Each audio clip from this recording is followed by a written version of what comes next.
Welcome to this ToolHound Learning Center video, where we'll look at checking out and returning each kit type, replenishing consumables, and handling the return of incomplete kits.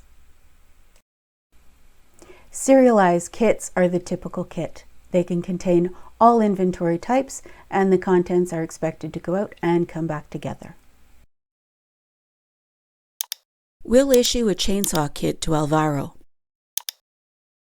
Entering the kit item ID automatically adds all the contents to the transaction, and they're not editable. After saving, we see that everything is listed on the transaction, the kit, and all the contents.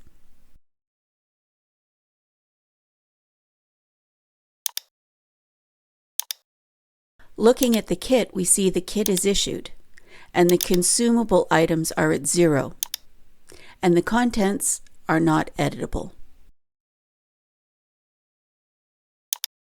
When the kit comes back, we can either enter the kit ID or use the issued items lookup.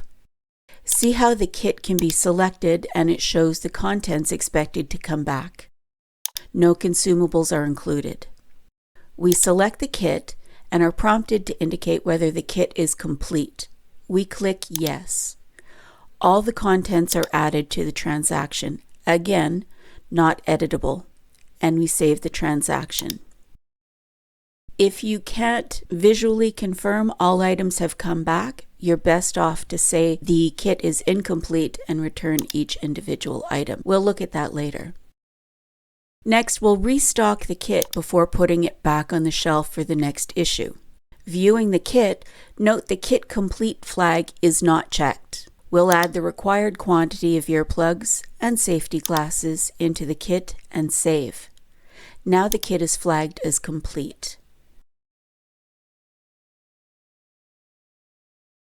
Let's look at what happens when a kit isn't complete. First, when returning the kit, we say no when asked if the kit is complete. We then have to identify each item being returned, so the system knows what is outstanding. We can either scan each item or use the issued inventory list. The chainsaw is missing in this case, so we'll select everything else. And we'll save the return.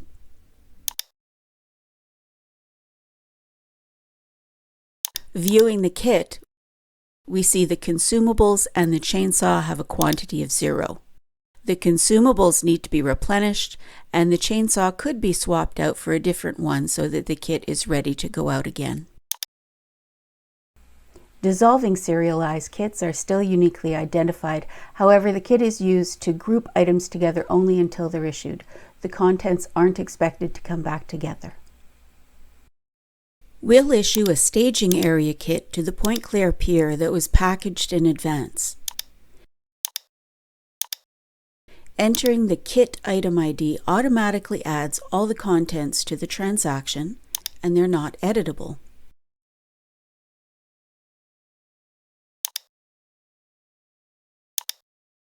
After saving, we see only the contents listed on the transaction.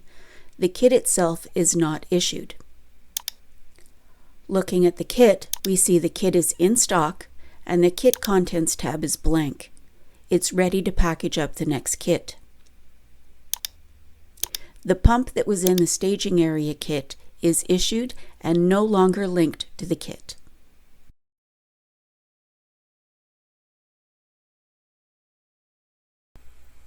Bulk kits, like other bulk inventory, aren't uniquely identified. They can contain only non-serialized inventory, and the contents aren't expected to come back together. Let's issue a swag bag kit to Screech. Entering the kit item ID automatically adds all the contents to the transaction, and they're not editable.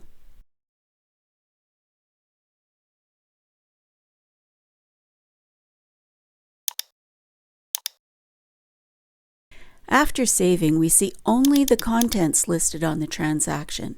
The kit itself is not issued. Looking at the kit, we see the kit and the contents are unchanged.